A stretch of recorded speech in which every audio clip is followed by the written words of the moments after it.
Good morning everyone, welcome back to GK today.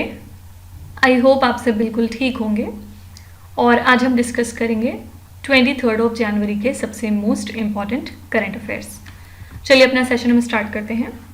The first question is Chandaka Dampara wild life sanctuary that was recently making news is located in which Indian state. ये wild life sanctuary कहाँ पे है, आपको ये पूछा जा रहा है। तो यहाँ पे आंसर है ए ऑप्शन, दैट इज ओडिशा। किस वजह से न्यूज़ में है ये बात कर लेते हैं। एक्चुअली ओडिशा गवर्नमेंट ने कुछ दिनों पहले सक्सेसफुली रिलोकेट किया डियर को फ्रॉम कटक और अब इनका प्लान है कि ये इंट्रोड्यूस कराएंगे सांबर एंड बिजॉन को in this wild life century. इसी वजह से बस ये सिंपली न्यूज़ में था। और अगर हम वाइल्ड लाइफ सेंचुरी की बात करें तो ये लाई करता है खुर्दा डिस्ट्रिक्ट में उड़ीसा के, और ये बेसिकली ईस्टर्न घाट्स की नॉर्थ ईस्टर्न बाउंड्री मानी जाती है। ओके, इसको सेंचुरी डेजिग्नेट किया गया था 1982 में, और ये जो एरिया है ये होस्ट करता है various endangered wild life and birds को।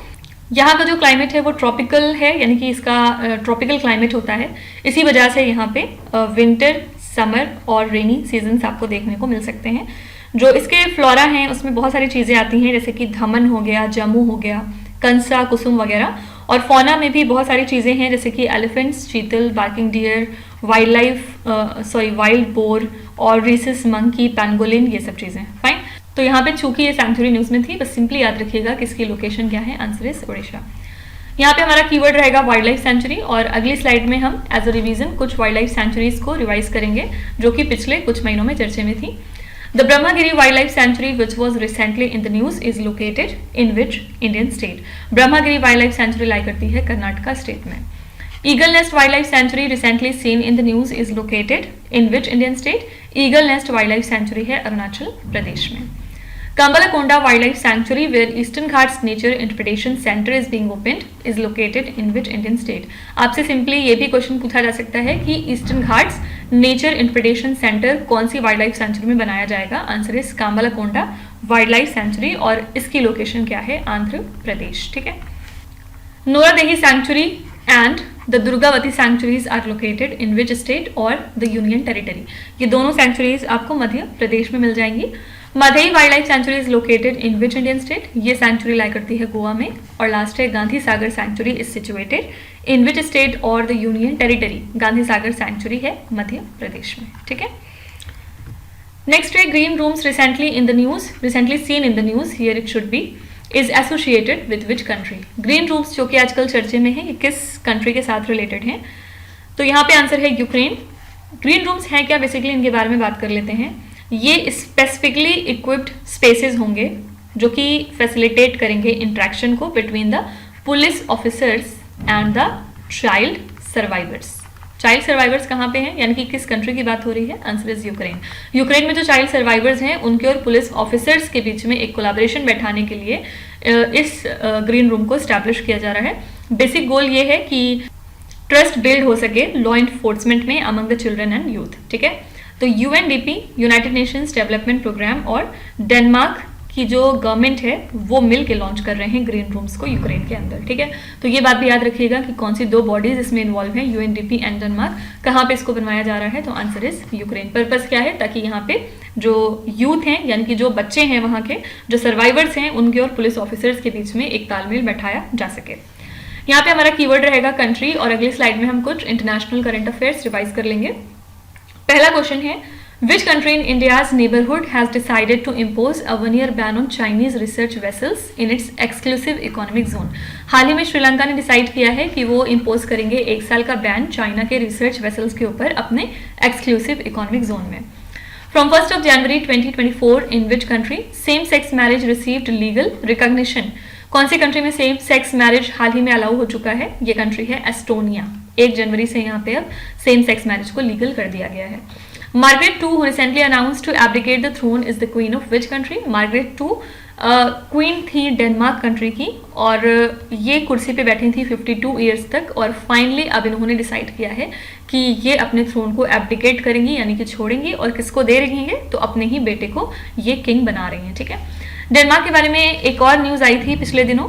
डेनमार्क जो है इन्होंने हाल ही में अनाउंस किया है green fuel alliance India initiative. तो अगर आपसे पूछा जाए कि green fuel alliance India initiative में इंडिया की मदद कौन कर रहा है, तो answer is Denmark.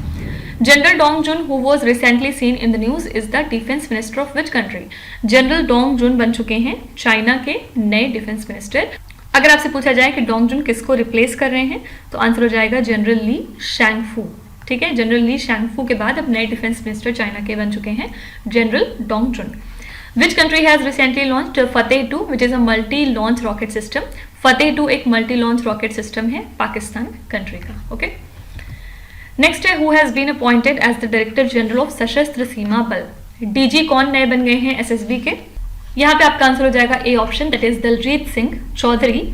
Senior IPS officer हैं ये और इनको अपॉइंट किया गया है as the director general of SSB, जो कि एक सेंट्रल आर्म्ड पुलिस फोर्स है और ये गार्ड करती है इंडिया के बॉर्डर को किन दो कंट्रीज के साथ? नेपाल और भूटान के बॉर्डर्स पे। ठीक है, तो इसका एम क्या है? जो स्ट्रैटेजिक एक्सपर्टीज है इनकी क्रूशियल बॉर्डर एरियाज को मैनेज करने में, उसको इन्हांस करना, साथ ही ताकि वो मैनेज कर सकें या एड्रेस कर सकें इमर्जिंग सिक्योरिटी चैलेंजेस को। और इनका एक डिस्टिंग्विश्ड कैरियर रहा है इंडियन पुलिस सर्विस में, तो ये अपने एक्सपीरियंस का यूज करेंगे to lead SSB in maintaining the security and integrity of India's border. तो नए डायरेक्टर जनरल कौन बन चुके हैं सशस्त्र सीमा बल के? तो इनका नाम है दलजीत सिंह चौधरी। यहाँ पे हमारा कीवर्ड रहेगा अपॉइंटमेंट और अगली स्लाइड में हम कुछ पर्सनैलिटीज देखेंगे जो आजकल चर्चे में है। Who has been appointed as the Chief Staff Officer Operations of Eastern Naval Command? Eastern naval command में चीफ स्टाफ ऑफिसर कौन बन गए हैं? तो इनका नाम है रियर एडमायरल शांतनु झा। ये क्वेश्चन हमने कल ही डिस्कस किया था। अच्छा, यहाँ पे एक चीज और मैं बता दूं कि कोई भी अगर हिंदी नहीं समझ पा रहा और अगर वो इंग्लिश में करंट अफेयर्स को पढ़ना चाहता है तो हमारा चैनल जीके टुडे 2.0 फिर से रिवाइव कर दिया गया है और इस पे जो है करंट अफेयर्स इंग्लिश में अब डेली पोस्ट किए जा रहे हैं, तो आप वहां से चेकआउट कर सकते हैं। वापस आते हैं। Who has been appointed as the first female neutral umpire by the ICC for a bilateral series? ICC ने अपॉइंट किया है सीयू रेडफंड को as the first female neutral umpire for a bilateral series. Recently, who has been selected for the Assam's highest civilian honor, Assam वैभव? असम का जो highest civilian award है उसका नाम है असम वैभव और इसको इस साल प्रेजेंट किया जाएगा रंजन गोगोई को। ठीक है, इनके आउटस्टैंडिंग कॉन्ट्रीब्यूशन के लिए। Recently, who has been selected? I'm sorry, it is the repeated question. इसको हम इग्नोर कर सकते हैं। Recently, who has been elected as the president of Taiwan? President Taiwan के नए बन चुके हैं विलियम लाई। ठीक है, और लास्ट है who has been appointed as the director general of naval operations in the Indian Navy? इनका नाम है वाइस एडमायरल A.N. प्रमोद। ठीक है, ये नए डायरेक्टर जनरल हैं नेवल ऑपरेशंस के इन द इंडियन नेवी। तो ये कुछ रिसेंट अपॉइंटमेंट्स हैं जो आपको ध्यान में रखने होंगे। नेक्स्ट है according to a recent Forbes report which is the world's strongest currency. Forbes की नई रिपोर्ट के मुताबिक दुनिया की स्ट्रॉन्गेस्ट करेंसी कौन सी साबित हुई है? तो यहाँ पे आंसर है बी ऑप्शन, कुवैती दिनार। रिसेंट फोर्ब्स रिपोर्ट के मुताबिक कुवैती दिनार जो है, जिसको आप KWD कहते हैं, ये दुनिया की स्ट्रॉन्गेस्ट करेंसी है। इसके बाद सेकेंड पे है बहरीनी दिनार और ओमानी रियाल। ठीक है, और याद रखिएगा यूएस डॉलर, जिसको हम समझते हैं कि ये मोस्ट पावरफुल है, यूएस डॉलर की रैंक इसमें रही है 10th पोजीशन पे। ठीक है, तो फोर्ब्स के मुताबिक जो करेंसी की स्ट्रेंथ है वो किस तरह ये डिटरमाइन करते हैं, कितने गुड्स एंड सर्विसेज आप परचेज कर सकते हैं with 1 unit of the national currency and the foreign currency जो कि एक्सचेंज करने के बाद आपको मिलती है। और जो कुवैती दिनार है ये बहुत ज़्यादा हैवी क्यों है, हैवी स्केल इसका क्यों है? क्योंकि कंट्री की जो इकोनॉमिक स्टेबिलिटी है वो काफ़ी अच्छी है और इनके पास काफ़ी ज़्यादा ऑयल रिजर्व्स हैं और इनका एक टैक्स फ्री सिस्टम है। इसी की वजह से कुवैती दिनार को इतने सारे बेनिफिट्स मिलते हैं और ये दुनिया की स्ट्रॉन्गेस्ट करेंसी है। तो ये क्वेश्चन अपने आप में बहुत इंपॉर्टेंट है कि हमेशा ही सबको याद रखना चाहिए कि दुनिया की स्ट्रॉन्गेस्ट करेंसी फिलहाल कौन सी है, कुवैती दिनार। यहाँ पे हमारा कीवर्ड रहेगा रिपोर्ट और अगली स्लाइड में हम कुछ रिपोर्ट करंट अफेयर्स देखेंगे, यानी कि कुछ इंपॉर्टेंट रिपोर्ट्स को यहाँ पे रिवाइज कर लेते हैं। पहला क्वेश्चन है Which organization releases the annual status of education report? कौन सी ऑर्गेनाइजेशन है जिसने रिलीज की है annual status of education report को? तो यहाँ पे आपका आंसर हो जाएगा NGO प्रथम फाउंडेशन। ठीक है, इस रिपोर्ट का नाम बेसिकली होता है बियॉन्ड बेसिक्स। बियॉन्ड बेसिक्स इसको जारी किया है NGO प्रथम फाउंडेशन ने। इसमें इन्होंने सर्वे किया है 34,745 रूरल स्टूडेंट्स को, जिनकी उम्र 14 से लेके 18 साल के बीच में होती है, इन अक्रॉस 28 डिस्ट्रिक्ट्स इन 26 स्टेट। तो इसमें ये एग्जामिन करते हैं foundational reading and arithmetic skill को और इसके थ्रू ये फोकस करेंगे यूथ एंगेजमेंट एक्टिविटीज़ के ऊपर, डिजिटल अवेयरनेस और educational as well as career aspirations के ऊपर। साथ ही ये जो रिपोर्ट है ये कुछ वैल्यूएबल इंसाइट प्रोवाइड करता है इनटू द एजुकेशनल लैंडस्केप, जहाँ पे इंडियन यूथ एबिलिटीज का जो स्टेटस है वो चेकआउट होता है। ठीक है, तो सिंपली याद रखिएगा annual status of education report को जारी किया है एनजीओ प्रथम फाउंडेशन ने। नेक्स्ट है, according to the Global Firepower 2024 annual report, what is the rank of India among the world's most powerful militaries. इस रिपोर्ट के मुताबिक जो दुनिया की मोस्ट पावरफुल मिलिट्रीज हैं उनमें इंडिया की रैंक है 4th, और टॉप 3 की बात अगर हम करें यहाँ पे तो फर्स्ट पे है यूएस, सेकंड पे है रशिया और थर्ड पे है चाइना। ठीक है, Which state in India is set to release its Human Development Index report for tribal groups, becoming the second state to do so after Kerala? अभी तक सिर्फ केरला ने अनाउंस किया था कि वो ह्यूमन डेवलपमेंट इंडेक्स रिपोर्ट जारी करेंगे ट्राइबल ग्रुप्स के लिए, लेकिन ऐसा करने वाला अब सेकंड स्टेट बन चुका है Karnataka. Which state in India is set to release? ये भी एक रिपीटेड क्वेश्चन है, I am sorry for it. Which city emerged as a global leader in the total number of initial public offerings in 2023 as reported by Nikkei? तो मुंबई जो है ये emerge किया as global leader in the total number of initial public offerings 2023 में, और ये report किसकी है? निकेई की। ठीक है, नेक्स्ट है, Bhitarkanika national park which was seen in the news is located in which Indian state. Bhitarkanika national park कहाँ पे लाई करता है आपको ये बताना है। तो भीतरकनिका नेशनल पार्क उड़ीसा के अंदर है, और जो proposed Jajpur road Dhamra railway line है उसकी वजह से काफ़ी सारे प्रॉब्लम्स देखे जा सकते हैं इस नेशनल पार्क में, इसी वजह से न्यूज़ में था। 1998 में इसको स्टैब्लिश किया गया और इसका एरिया है लगभग 672 स्क्वायर किलोमीटर्स का। ये लाई करता है केंद्रापाड़ा डिस्ट्रिक्ट में। साथ ही आपको याद रखना है कि ये इंडिया का सेकेंड लार्जेस्ट मैंग्रोव इकोसिस्टम भी है। ठीक है, तो इसी वजह से थोड़ा सा न्यूज़ में था। सिंपली याद रखिएगा भीतरकनिका नेशनल पार्क की लोकेशन क्या है? Answer is Orissa. यहाँ पे हमारा कीवर्ड रहने वाला है नेशनल पार्क्स, और हम कुछ ऐसे नेशनल पार्क्स को अगली स्लाइड में देखेंगे जो पिछले दिनों न्यूज़ में थे और आपके एग्जाम में इनकी लोकेशंस पूछी जा सकती है। फर्स्ट है Kuno national park which was seen in the news is located in which Indian state. Kuno national park है मध्य प्रदेश में। किस वजह से ये पार्क न्यूज़ में आया था? क्योंकि नामीबिया से जो हमने चीते लाए थे उसको हमने यहाँ पे प्लेस्ड किया है, और फिर अभी कुछ दिन पहले देखा गया कि बहुत सारे चीता उसमें से मर चुके हैं। यही रीज़न है कि कूनो नेशनल पार्क न्यूज़ में आया था। रीज़न क्या था उनके मरने का? क्योंकि वो इस एटमॉस्फेयर को अडॉप्ट नहीं कर पा रहे हैं। ठीक है, तो ये मध्य प्रदेश में है। Recently which tiger reserve has got the title of India's first dark sky park. India का पहला डार्क स्काई पार्क कौन सा हो चुका है? This is Pench tiger reserve. ठीक है, इसकी लोकेशन क्या है? ये मध्य प्रदेश में भी पाया जाता है। इसका जो मेजॉरिटी हिस्सा है वो मध्य प्रदेश में है, लेकिन इसकी कुछ बाहर की बाउंड्री महाराष्ट्र से भी लगती है। ठीक है, What is the purpose of the Bharat Park to be set up in the UAE as announced by the government recently? Bharat park का पर्पस क्या है जिसको हम यूएई में स्टैब्लिश कर रहे हैं? सबसे पहले तो यही बात याद रखिएगा कि भारत पार्क यूएई में स्टैब्लिश होने जा रहा है, और इसका सिंपल पर्पस है कि जो इंडियन गुड्स का ट्रेड है उसको फैसिलिटेट करना। Nandankanan zoological park that was recently making news is located in which Indian state. ये पार्क लाई करता है उड़ीसा में। Arignar Anna zoological park which was seen in the news lies in which Indian state. ये park है तमिलनाडु में। और लास्ट है which state is undertaking an initiative to construct a sprawling Olympic park in India. एक sprawling Olympic park establish हो रहा है उत्तर प्रदेश में। ठीक है, नेक्स्ट है what is the primary objective of Boeing Sukanya programme recently launched by Indian prime minister. Boeing Sukanya programme का primary objective क्या है आपको ये बताना है। एक्चुअली 19 जनवरी को प्राइम मिनिस्टर नरेंद्र मोदी ने इनॉग्रेट किया बोइंग की global engineering and technology centre को बेंगलुरु के पास। ये 1600 करोड़ रुपए का इन्वेस्टमेंट है। इसी के साथ ये बोइंग की लार्जेस्ट फैसिलिटी है आउटसाइड द यूएस, और ये जो सेंटर रहेगा इसके थ्रू लॉन्च किया जा रहा है बोइंग सुकन्या प्रोग्राम को, जिससे कि जो गर्ल्स की एंट्री है इनटू द एविएशन सेक्टर उसको हम आसान बना सकें। इस इनिशिएटिव का बेसिक एम है कि जो भी हमारी गर्ल्स और वुमेन हैं उनको सपोर्ट मिल सके और वो एम्पावर हो सकें स्टेम फील्ड्स में और एविएशन कैरियर्स में। ठीक है, तो यहाँ पे बोइंग सुकन्या प्रोग्राम का मेन ऑब्जेक्टिव हो जाएगा to foster the entry of girls into the aviation sector, supporting and empowering them in the STEM fields and aviation careers. चलिए कुछ इंपॉर्टेंट लॉन्चेस देख लेते हैं। फर्स्ट है money to India Canada application recently seen in the news launched by which particular bank. तो money to India Canada application जो है इसको लॉन्च किया है आईसीआईसीआई बैंक ने। किस लिए? ताकि जो भी कैनेडियन कस्टमर्स हैं वो पैसे भेज सकें किसी भी इंडियन बैंक में 24/7। ये ऐप अवेलेबल है ऐप स्टोर में भी, साथ ही प्ले स्टोर में भी, और इस ऐप के through ICICI bank Canada customers को अलाउ किया जाएगा कि वो फ्यूचर डेटेड या फिर रिकरिंग ट्रांसफर्स कर सकते हैं इंडिया में बेनिफिशियरीज को। और इसके थ्रू पैसे ट्रांसफर हो सकते हैं इंडिया के 100 से भी ज़्यादा बैंक्स में, जहाँ पे डेली लिमिट रखी गई है $20,000। ठीक है। In which river will India's first solar powered boat will be launched? India का पहला सोलर पावर्ड बोट लॉन्च होगा सरयू रिवर में। ठीक है। Which mobile application recently launched by the IMD provides integrated GIS based services for all the weather related information?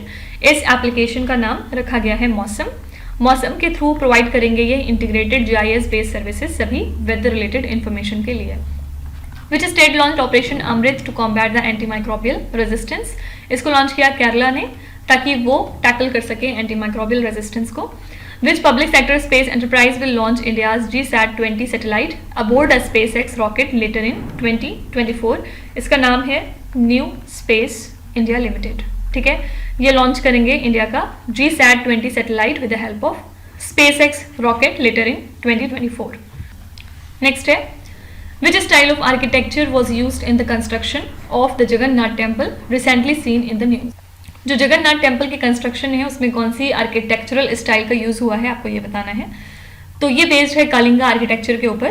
किस वजह से news में है? क्योंकि उड़ीसा के चीफ मिनिस्टर नवीन पटनायक ने इनॉग्रेट किया है एक हेरिटेज कॉरिडोर जो कि इंसर्कल करेगा रिवर जगन्नाथ टेम्पल को पुरी के अंदर, जो कि one of the Hinduism's most renowned site मानी जाती है। इसको 12th सेंचुरी में बिल्ड करवाया गया था और ये जो टेम्पल है ये न्यूट्रलाइज करती है पावर ऑफ यमा को। यमा कौन है? ये गॉड ऑफ डेथ माने जाते हैं अकॉर्डिंग टू हिंदू बिलीव्स। तो इसी वजह से थोड़ा सा ये जो टेम्पल है न्यूज में आया था। इसकी जो लोकेशन है वो याद रखिएगा, जगन्नाथ टेम्पल उड़ीसा में लाई करता है और ये किस आर्किटेक्चरल स्टाइल पे बना है? कलिंगा आर्किटेक्चर। तो चलिए कुछ टेम्पल्स हैं जिनको हम एक बार रिवाइज कर लेते हैं। पहला है Guruvayur Shri Krishna Swami temple which was recently seen in the news is located in which Indian state? ये जो टेम्पल है ये कौन से स्टेट में लाई करता है? तो प्राइम मिनिस्टर नरेंद्र मोदी जो हैं वो हाल ही में विजिट पे गए थे गुरुवयूर टेम्पल में during his 2-day Kerala trip, जहां पे इस टेम्पल को डेडिकेट किया गया है लॉर्ड विष्णु के लिए। ठीक है, तो इसकी लोकेशन क्या हो जाएगी? Kerala state. Recently which temple presented the ceremonial bow known as the Onavillu to the Ayodhya Ram temple? तो जो भी रिप्रेजेंटेटिव्स हैं फ्रॉम श्री राम जन्मभूमि तीर्थ क्षेत्र, उन्होंने रिसीव किया ट्रेडिशनल सेरेमोनियल बो ओना विल्लू को फ्रॉम श्री पद्मनाभा स्वामी टेम्पल जो कि लाई करता है तिरुवनंतपुरम केरला में।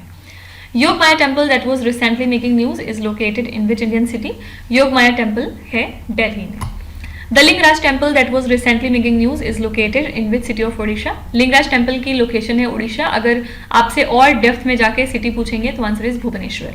Where is the world's first 3D printed temple located in India? दुनिया का पहला 3D प्रिंटेड टेम्पल इंडिया के अंदर बनवाया जा रहा है तेलंगाना स्टेट में। ठीक है, नेक्स्ट है मुख्यमंत्री महिला उद्यमिता अभियान recently seen in the news is launched by which state government? ये जो अभियान या इनिशिएटिव है ये किस स्टेट गवर्नमेंट का है आपको ये पूछ रहा है। यहाँ पे आपका सिंपल आंसर हो जाएगा असम स्टेट। असम की जो गवर्नमेंट है उन्होंने लॉन्च किया है मुख्यमंत्री महिला उद्यमिता अभियान को ताकि रूरल वुमेन एंटरप्रेन्योर्स को हम एम्पावर कर सकें, और ये एक तरह की फाइनेंशियल असिस्टेंस स्कीम रहेगी जिसमें कि women beyond self help groups को टारगेट किया जाएगा और फैमिली प्लानिंग जो है वो क्राइटेरिया रखा गया है एलिजिबिलिटी का। ठीक है, गोल क्या है? To transform the participants into rural micro entrepreneurs with a 1 lakh rupees annual income target. जो भी जनरल और ओबीसी वुमेन हैं उनके 3 बच्चे होने चाहिए। मोरन मटक और टी ट्राइब कम्युनिटी मेंबर्स जो है अप्लाई कर सकते हैं अगर उनके 4 बच्चे या 4 से कम हैं तो, और साथ ही जो SC और ST वुमेन हैं वो एलिजिबल हो जाएंगी अगर उनके 4 बच्चे हैं तो। ठीक है, तो यहाँ पे याद रखिएगा ये अभियान किसका है? Answer is Assam state. ये जो डेप्थ की बातें हैं ये आपसे एग्जाम में 1 डे एग्जाम में फिलहाल नहीं पूछे जाएंगे। चलिए कुछ स्टेट्स देख लेते हैं जो आजकल चर्चे में थे किसी ना किसी वजह से। फर्स्ट है मोपोइन, रामुखरा and Vyapong Sika that were recently in the news are traditional sports of which Indian state? ये सारे के सारे स्पोर्ट्स खेले जाते हैं कहाँ पे? Answer is Meghalaya state. Anamalai Tiger Reserve, which was recently seen in the news, is located in which Indian state? Anamalai Tiger Reserve है तमिलनाडु में। कालाराम मंदिर that was recently seen in the news is located in which Indian state? Kalaram मंदिर कहाँ पे है? Answer is Maharashtra.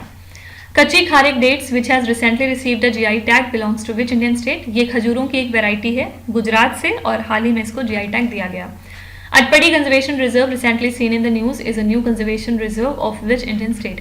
Atpadi Conservation Reserve एक नया conservation reserve है महाराष्ट्र स्टेट का। ठीक है, next operation Sarvashakti recently seen in the news launch by which armed force. Operation Sarvashakti जो आजकल चर्चे में है, इसको किस आर्म्ड फोर्स ने लॉन्च किया है?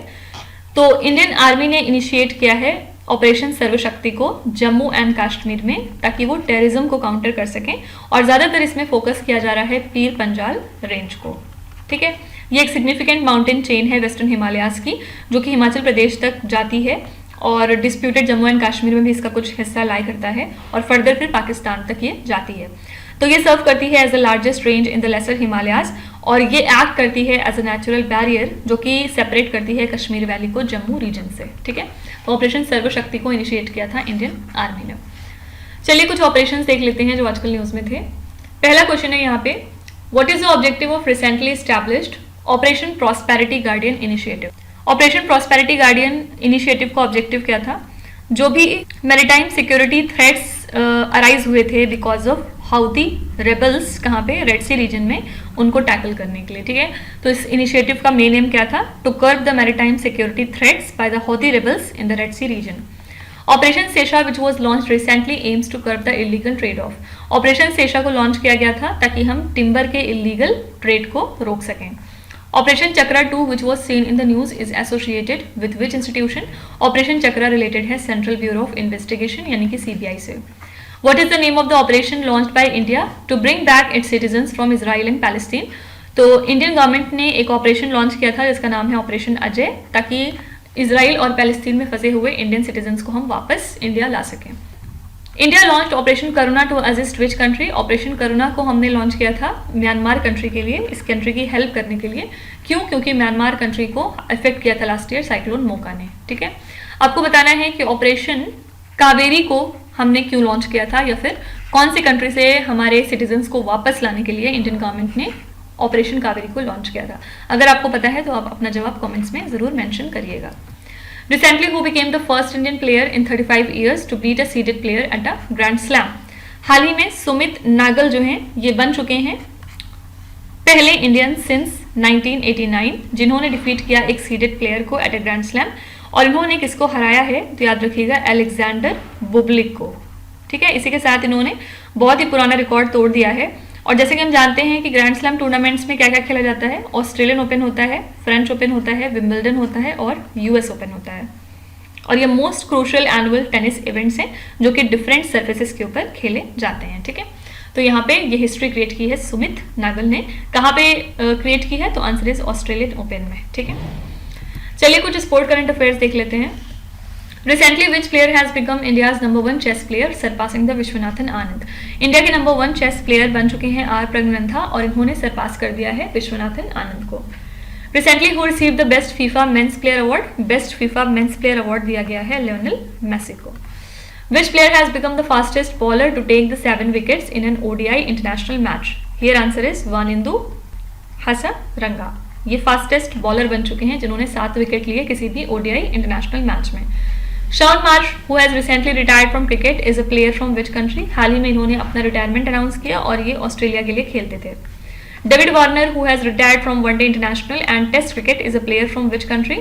डेविड वार्नर ने भी रिटायरमेंट ले ली है from one day international and test cricket, और ये प्लेयर थे ऑस्ट्रेलिया के। और लास्ट है which player clinch the Chennai grand masters 2023 title recently? इसके विनर थे डी गुकेश। कमेंट्स में जरा बताइएगा कि डी गुकेश कौन से नंबर के ग्रैंड मास्टर हैं इंडिया के। तो इसी के साथ हमने आज के सभी इंपॉर्टेंट करंट अफेयर्स को कवर कर लिया है। आई होप कि आपने सेशन को एंजॉय किया होगा और डेफिनेटली आप काफ़ी कुछ नया सीख के ही जा रहे होंगे। चलिए फिर आपके क्विज पे चलते हैं, जहाँ पे स्क्रीन पे आपको 5 क्वेश्चंस दिखाई दे रहे होंगे। ये क्वेश्चंस ऑलरेडी हम पीछे कहीं ना कहीं डिस्कस कर चुके हैं, तो अब यहाँ पे आपको वीडियो को पॉज करना है, हर क्वेश्चन को ध्यान से पढ़ना है, और इसमें से आपको जितने भी आते हैं आप उनका जवाब कमेंट्स में मेंशन कर सकते हैं, और जो नहीं आते उसके लिए बिल्कुल भी परेशान होने की ज़रूरत नहीं है। विथ टाइम डेफिनेटली आपका स्कोर जो है वो इम्प्रूव करेगा, बस आपको हमारे साथ कंसिस्टेंट और परसिस्टेंट रहने की ज़रूरत है। So that's it for today. I hope you have like the session. आज का सेशन आपको कैसा लगा आप ज़रूर बताइएगा कमेंट्स में। साथ ही साथ आपका कोई भी रिव्यू है, फीडबैक है या फिर सजेशन है तो वो भी आप हमें बता सकते हैं। हमें जानकर खुशी होगी और हम पूरी कोशिश करेंगे उसको इम्प्लीमेंट करने की। तो कल फिर हम मिलेंगे सेम टाइम सेम जगह कल के करंट अफेयर्स के साथ। Till then stay tuned. Thank you so much for watching And please do not forget to subscribe to GK Today. With this, Meenu Hatsana signing off.